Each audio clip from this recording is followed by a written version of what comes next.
ये हमारा वादा है। हमने 16 तारीख को एसआईटी गठित की और हमने कहा कि आईजी के लेवल में बननी चाहिए कि नहीं। हमने कहा एडीजी के स्तर पर कमेटी गठित करेंगे जिसका किसी भी प्रकार से कहीं शक नहीं और वो ठीक प्रकार से कर सके।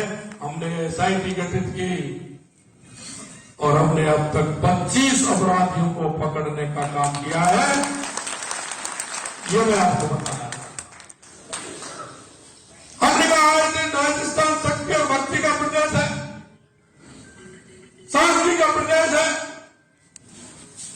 हमारे यहां कभी गैंगवार नहीं होता था, लेकिन पिछले 5 साल में क्योंकि बाहर की सरकारें मजबूत थी, चाहे वो गुजरात की सरकार हो, चाहे वो मध्य प्रदेश की सरकार हो, चाहे उत्तर प्रदेश की सरकार हो, चाहे हरियाणा की सरकार हो,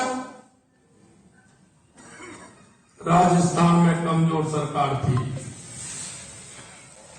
यहां के अपराधी तो थे ही, लेकिन ओवरपास के अपराधी भी राजस्थान में शरण स्थली बना ली थी।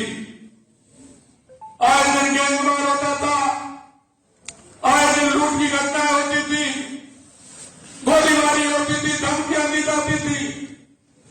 हमने कहा ये नहीं चलेगा, राजस्थान में राज चलेगा तो कानून का राज चलेगा, दादाजी का राज नहीं चलेगा।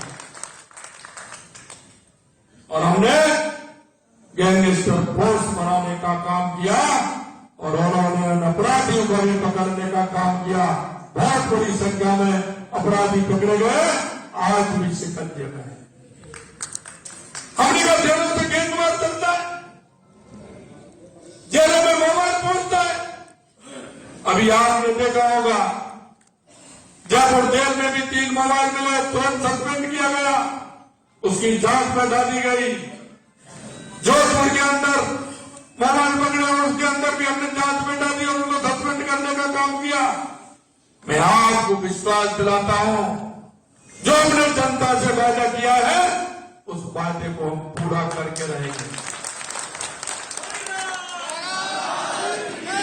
हमने आपसे वादा किया कि हमारी सरकार आएगी, हम 400-450 रुपए में सिलेंडर देने का काम करेंगे। हमने 22 दिसंबर को फैसला किया और 1 जनवरी से हमने स्टार्ट कर दिया। ये भारतीय जनता पार्टी की सरकार है। हमने देरी नहीं की, जो बाद में हमने किया हमने प्रारंभ कर दिया। हमने कहा किसानों का हम समर्थन मूल्य बढ़ाएंगे, उनको बोनस देंगे। 2275 रुपए से हम 2700 रुपए करेंगे।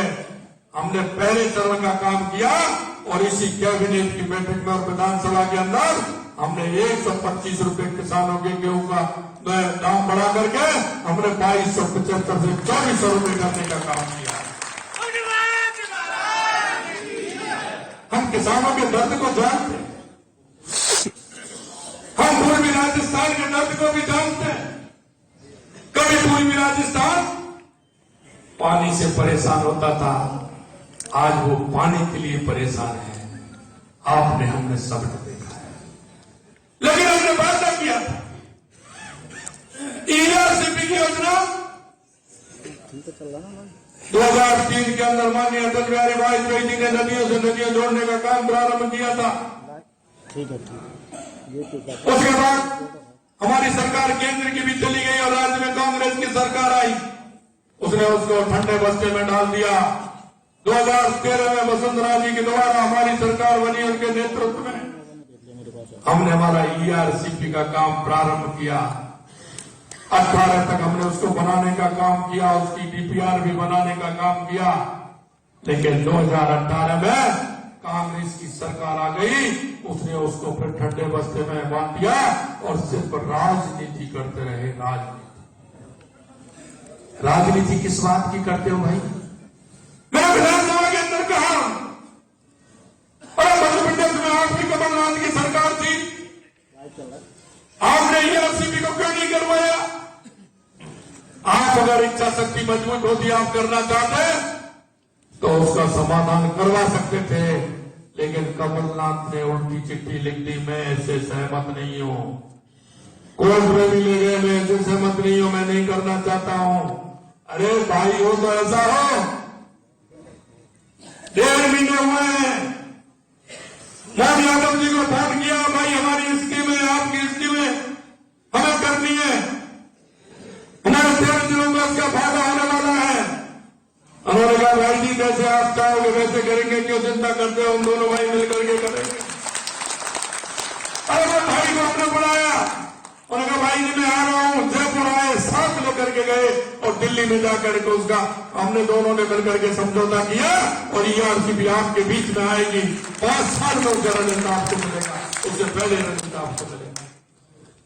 इसे कहते हैं आदमी की इच्छा शक्ति होती है, सरकार की इच्छा शक्ति होती है, तो कोई काम उसके लिए ऐसा नहीं होता है। और हमने 1.5 महीने में करके बता दिया और हम आपसे ये भी वादा कर रहे हैं कि 5 साल में हम पूर्वी राजस्थान के अंदर हमारी ये योजना पूरी तरह से दौड़ेगी।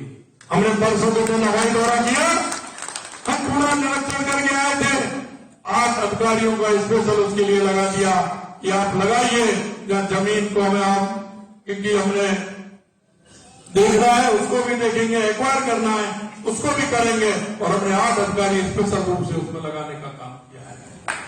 मैं आपको विश्वास दिलाना चाहता हूं, मैंने कहा किसानों की पीड़ा मेरे से ज्यादा नहीं जानते होंगे। मैंने देखा है कि हमारा क्षेत्र 20 फुट पाइप में बोरिंग करके रात को अपना खेत भर देता था, ऊपर ही पानी था। आज हम देखते हैं कि हमारा भाई 50 फुट 60 फुट नीचे जाते हैं, 400-500 फुट नीचे पानी चला गया। किसान की स्थिति कैसी हो गई। मैं कहना चाहता हूं, आपने हमेशा गरीबी के नाम पर, किसानों के नाम पर वोट मांगने का काम किया है। कभी आप ना किसान के हित में थे, न गरीब के हित में थे। 2014 के बाद देश के यशस्वी प्रधानमंत्री नरेंद्र मोदी जी ने गरीब की और युवाओं की स्थिति को बदलने का काम किया है। मैं आपको कहना चाहता हूं मित्रों, 25 करोड़ लोगों को गरीबी से उठाने का काम देश के यशस्वी प्रधानमंत्री नरेंद्र मोदी जी,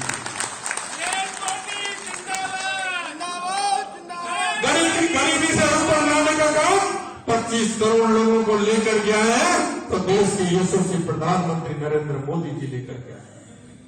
किसानों को सम्मान निधि देने का काम किसने किया? देश के यशस्वी प्रधानमंत्री नरेंद्र मोदी जी ने किया। और हमने बिहार से वादा किया था चुनाव में कि 6,000 से 12,000 किसान सम्मान निधि करने का काम हमारी सरकार करेगी। पहली किस्त के रूप में हमने विधानसभा के अंदर घोषणा कर दी कि 6,000 से हमने 2,000 बढ़ा के 8,000 रुपए किसानों के लिए सम्मान निधि देने का काम हमारी राजस्थान की सरकार ने नरेंद्र मोदी जी के नेतृत्व में किया। यही नहीं, हमारी योजना थी, अन्नपूर्णा के नाम से हमारी योजना चलती थी। पिछली सरकार ने आकर के उसको इंदिरा रसोई योजना कर दिया।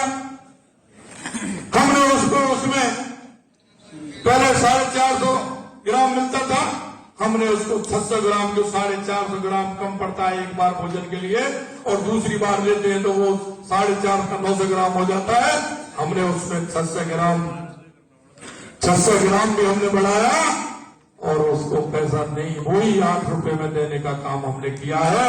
और उसका नाम श्री अन्नपूर्णा योजना करने का काम हमने किया है, क्योंकि हम उसमें मिनट्स भी देना चाहते हैं, अच्छा खाना भी उसमें हम देना चाहते हैं।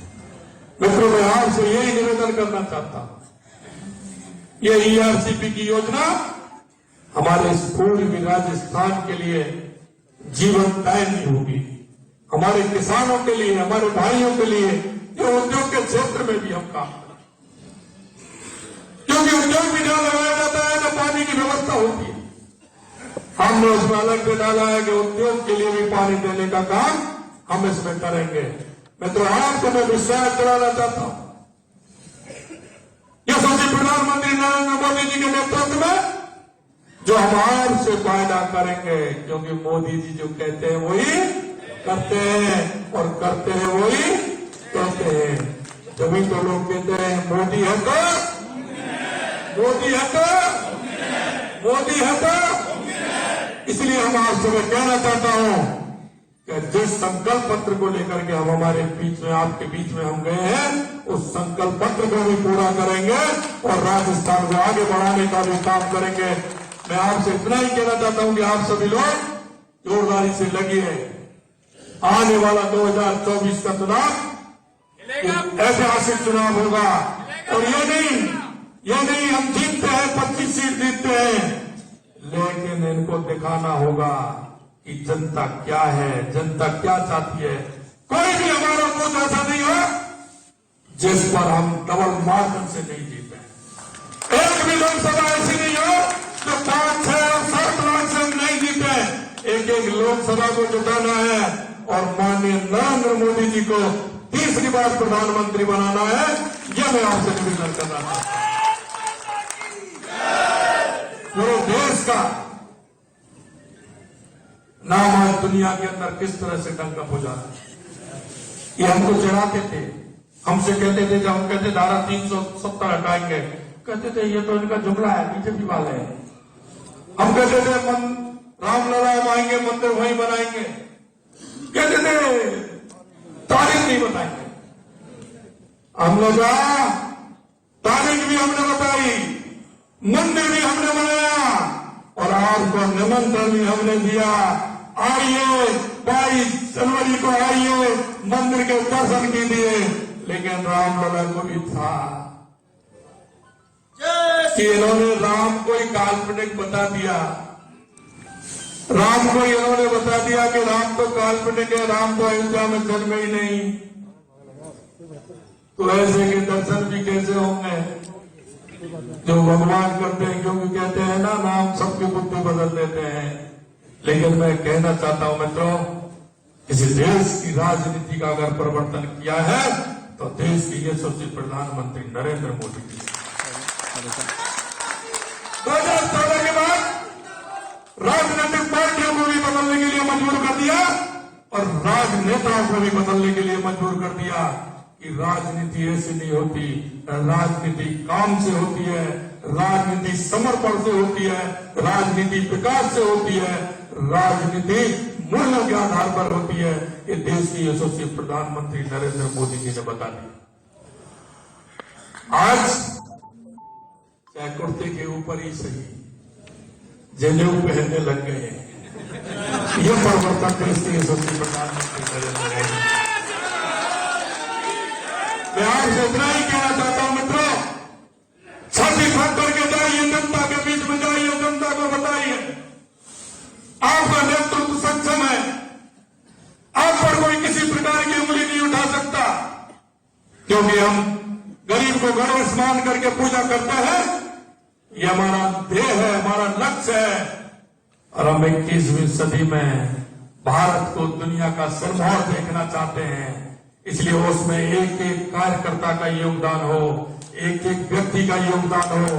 इसके लिए हम सभी को निकलना है, एक एक गांव में जाना है, एक एक बूथ पर जाना है और छाती ठोक करके कहना है कि नरेंद्र मोदी जी के नेतृत्व में अब की 400 पार देश के अंदर आएंगे, बड़े बहुमत के साथ सरकार बनाएंगे और देश में 21वीं सदी भारत की होगी। यह मैं आपको विश्वास दिलाता हूं। मेरे को जल्दी है, जैसा कि जवाब जी बता रहे थे, तुरंत मुझे निकलना है। आप सभी लोग इतनी बड़ी संख्या में आए, निश्चित रूप से दिल की गहराइयों से आप सभी को फिर नमन करता हूं, वंदन करता हूं, प्रणाम करता हूं। जय हिंद, जय भारत, राम साहब, नमस्कार। सभी बंधुओं को मेरा आग्रह है, अपने स्थान पर खड़े हो जाएंगे। राष्ट्रगान के बाद ही आप जा सकेंगे। भैया सभी अपने स्थान पर खड़े हो जाइए, सामूहिक राष्ट्रगान होगा।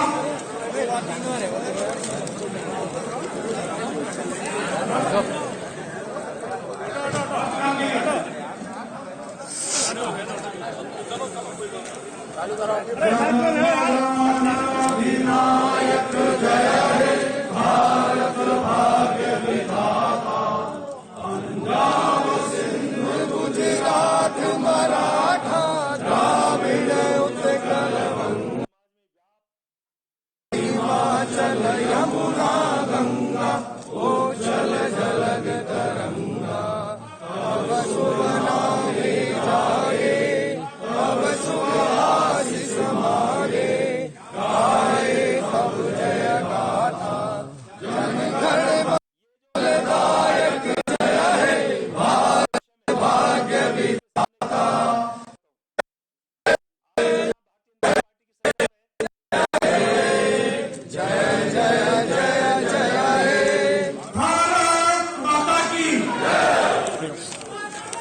कागज ले लो भैया।